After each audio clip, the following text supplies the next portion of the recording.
¿Qué tal? ¿Cómo andan? Bienvenidos, bienvenidas. Bueno, vamos a charlar un poquito sobre lo que dejamos la otra vez, el imperialismo, ¿sí? El término imperialismo, que lo habíamos definido de alguna manera, y vamos a seguir indagando sobre él y vamos a ver cómo las grandes potencias de entonces se reparten el África. Mientras tanto, tenemos que pensar que también según la periodización de Hobsbawm, el imperialismo que va desde 1875 hasta 1914, cuando estalla la Primera Guerra Mundial, yo decía, bueno, se genera una burbuja de ebullición, una olla de ebullición bastante importante, que va a terminar explotando con la Primera Guerra Mundial. En esa periodización tenemos que pensar que la Argentina, ¿sí? En ese momento, es tiene una forma de gobierno que se va a dividir entre estados liberales y por supuesto el estado conservador en 1880 que tanto hincapié estuvimos haciendo. El inicio del estado conservador y todas aquellas cosas que fueron pasando en la Argentina mientras en el mundo ocurría esto. ¿Y por qué hago este paralelo? Porque digo, la otra vez lo dejaba en la clase, ¿sí? La otra vez o hace un rato, depende cuando me estén viendo, porque es necesario hacer este paralelo porque la Argentina prestaba mucha atención a ese mundo y se quería insertar dentro de un mercado capitalista en el cual los capitalistas estaban pensando en colonizar países y repartirse países.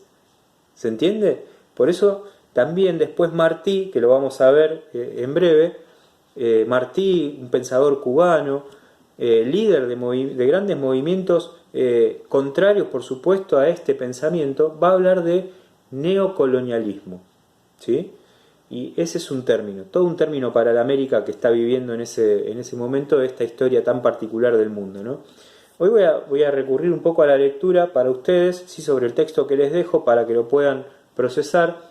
Y por otro lado les voy a dejar un mapa, ¿sí? Que lo tengo seguramente de fondo después en la edición del video, que tiene que ver con el reparto del África. Está en inglés, ¿sí? Pero es uno de, francés, pero es uno de los mapas más completos que encontré en internet para poder pasárselos a ustedes. Si bien tengo otra imagen en el libro que es lo que tiene, que es blanco y negro, y por otro lado voy a tener en el medio seguramente corte video y aparezca otra voz, no la mía, que explique un poco lo que es la colonización del África, lo cual yo voy a conceptualizar hacia el final. Mientras tanto, ¿sí? Vamos a este libro primero, que nos cuenta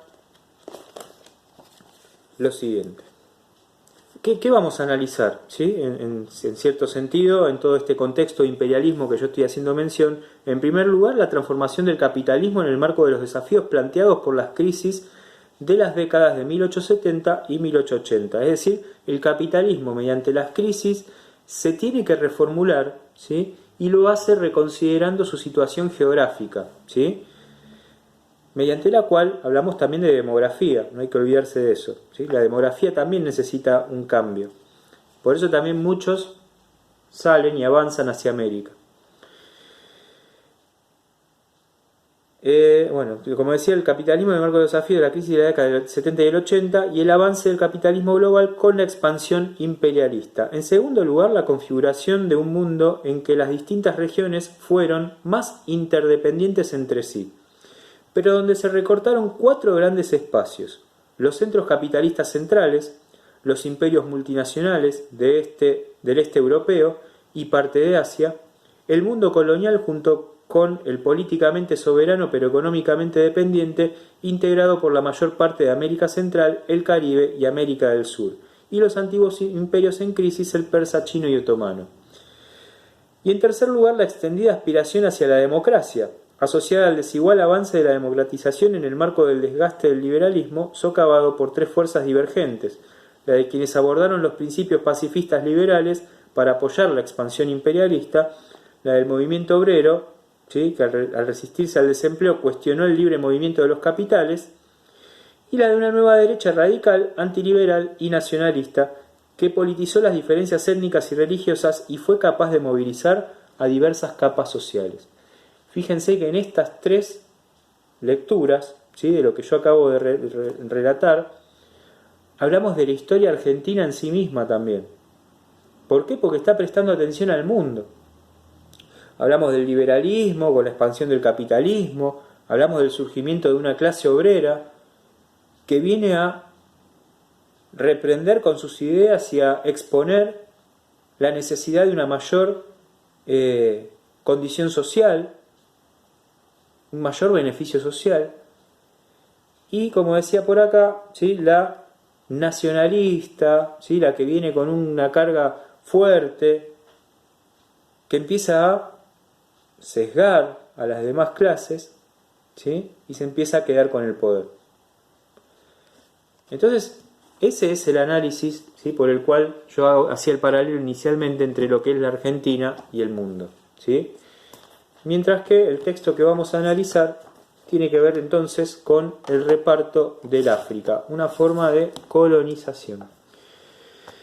Periodizando la historia africana, el reparto formal del continente africano tuvo su inicio en la Conferencia de Berlín, ¿sí?, eso lo decía yo en el video pasado, realizada entre fines del 84 y el 85, 1884 y 1885. Sin embargo, esto no significa que este fuera el primer contacto entre África y Europa, y ni siquiera el comienzo del imperialismo. De hecho, muchos autores consideran que este fenómeno ya se había producido, pero que era un imperialismo informal. Es decir, cada país tenía su zona de influencia, aunque formalmente estas zonas eran independientes. Todavía. De todos modos, eran los europeos quienes dominaban los intercambios comerciales. Y acá, en este sentido, hay que hablar de la explotación de los recursos naturales, ¿sí? La explotación de los recursos naturales, que yo siempre hago mención, es importantísima para una África en donde en la actualidad no tiene prácticamente acceso al agua. Y si ustedes miran el mapa de la energía en el mundo, hacen la comparación del mapa de noche en todo el mundo, bueno, África va a parecer sumamente oscuro. Quiere decir que no tiene ni siquiera la posibilidad de contar con iluminación, ¿sí?, desde ese sentido básico de la cuestión. Según el historiador Samir Amin, la historia del continente africano presenta 4 periodos diferentes. En cada uno de ellos, excepto durante el primero, Europa impuso su supremacía sobre África.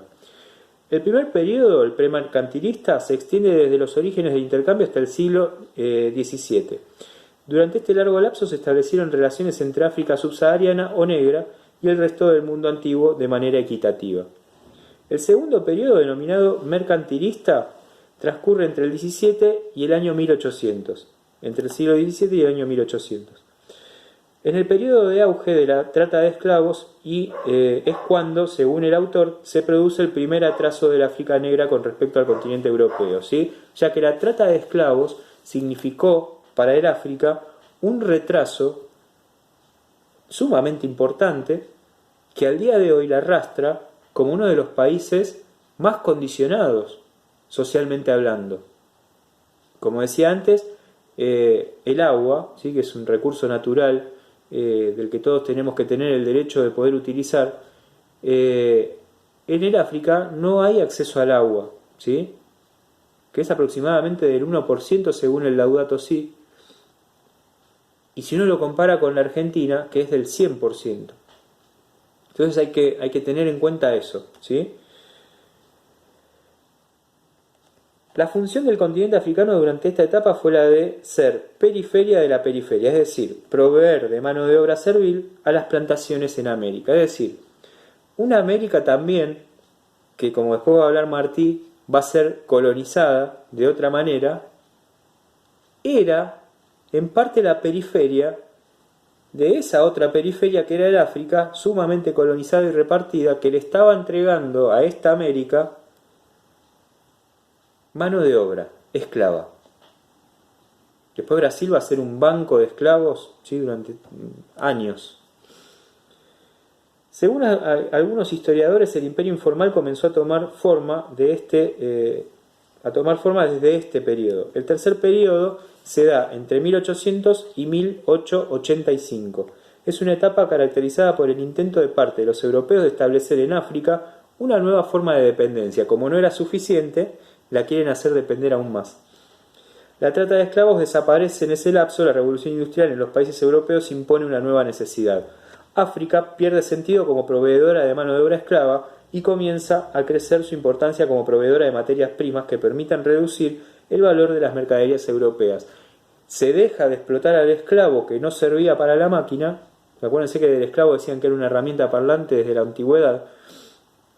Y se empieza a considerar la explotación de sus recursos naturales. Y acá viene la cuestión de por qué se fundaron incluso hasta empresas colonialistas, ¿sí?, dentro de lo que va a ser el reparto del África.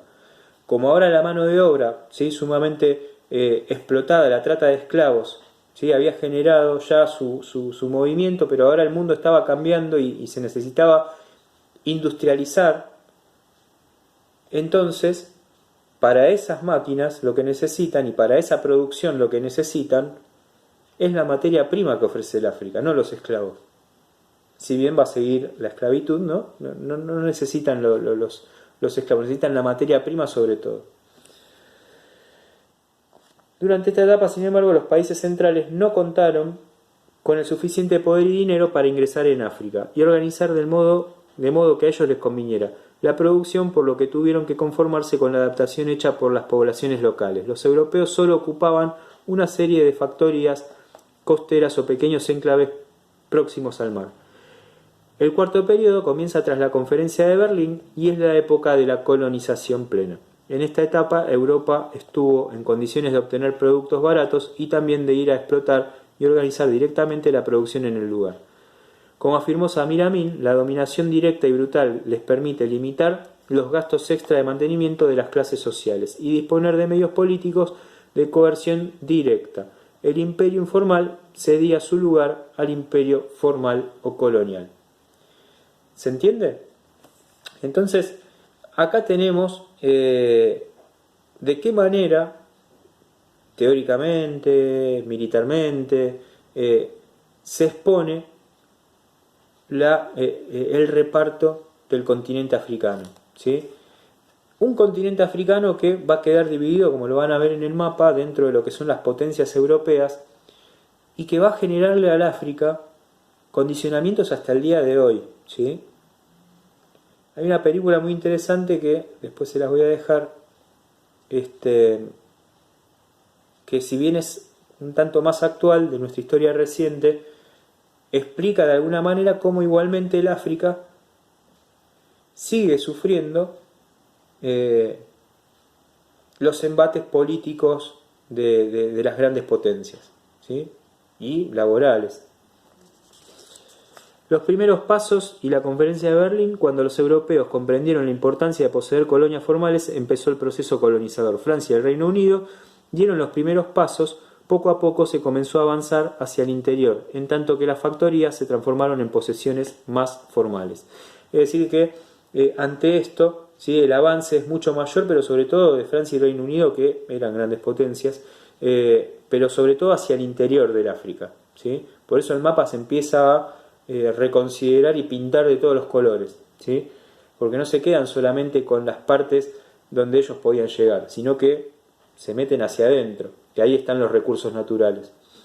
Bueno, eso es lo que tenemos que considerar como el reparto de un continente. Imagínense el reparto, ¿sí?, de algo que después va a llevar a movimientos, ¿sí?, y a fuerzas mucho mayores en cuanto a la reacción, grandes movimientos de liberación, la búsqueda de la independencia por estos movimientos también, la independencia de los países africanos en contra de la explotación imperial, ¿sí?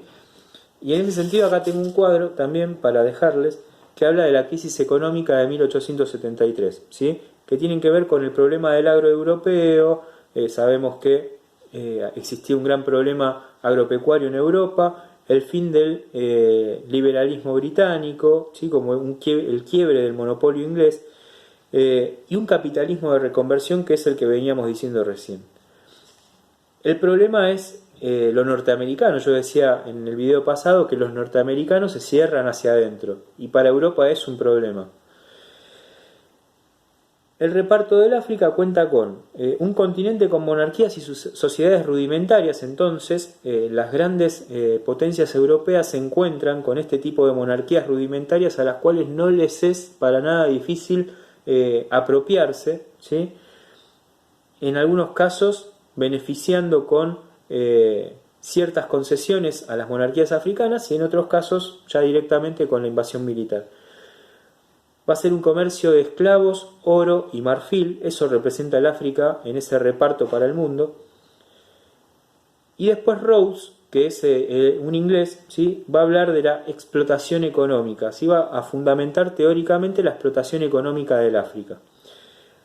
La expansión de las grandes potencias, ¿sí? De Portugal, Italia, Francia, España, Inglaterra, sobre todo, es el avance de esta nueva forma de capitalismo, incorporando al África al mercado mundial, ¿sí? Se incorpora al África al mercado mundial y de esa manera, en realidad, África no va a tener beneficio. África es incorporada al mercado mundial por las potencias, pero no es que participa del intercambio, al contrario, a ella, al África, le explotan los recursos, que tiene, sí, en consideración un dominio económico como colonización.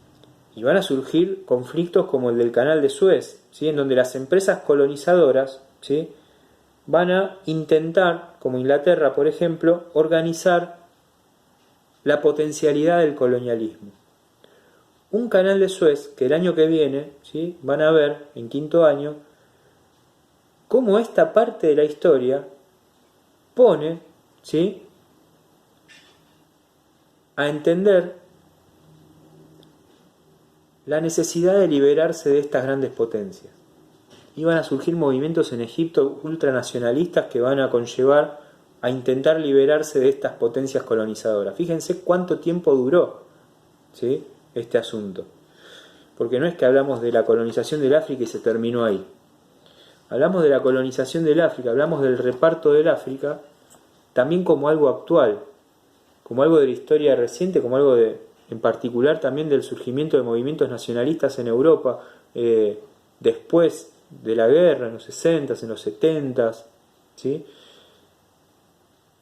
Y que también van a ser los generadores de conflictos bélicos, sí, que van a llevar a la Primera Guerra Mundial. Pero aparte de ello, hay que entender al África también, ¿sí? Dentro de esta movilidad, como ese espacio geográfico que después de la guerra influyó, después de la Primera Guerra Mundial, influyó para que las grandes potencias pudieran solventar sus crisis económicas. Es decir, financiar la guerra después tuvo el rédito de poder seguir explotando a este continente para reabastecerse de dinero y volver a reacondicionar estructuralmente a toda Europa. Esa es la importancia de África en el mundo. Una África explotada, ¿no? Desde ese lado. Una África que, aparte de ser explotada, fue fuertemente condicionada. Si hoy hablamos de enfermedades en el África, si hoy hablamos de condicionamientos, de pobrezas, el capitalismo, el imperialismo y la reconversión del capitalismo, el capitalismo como fuente de, tiene que hacer un mea culpa y empezar a tomar la responsabilidad del caso. Y por otro lado, repensar el surgimiento de estos movimientos, como por ejemplo el proletariado. El capitalismo extremo conllevó también a una contraposición ideológica muy fuerte y que tiene que ver con lo que va a pasar sobre todo en Rusia y la irradiación que la revolución rusa va a tener en el mundo, ¿sí? El capitalismo tiene que repensar mucho, tiene que ir al rincón, ponerse en penitencia y hacer la tarea de vuelta, porque si me preguntan a mí en particular, hizo todo mal. Y por otro lado, ya lo vamos a ver, ¿no? Pero desde las teorías, así es como los estados que miran al capitalismo, ¿sí? Los estados nacionales, sobre todo en América, empiezan a tomar también esa irresponsabilidad del caso. Piénsenlo ahora en la historia argentina. Cómo van surgiendo esos movimientos que reaccionan ante la desigualdad del Estado. Lo dejo abierto para la próxima clase. Un abrazo.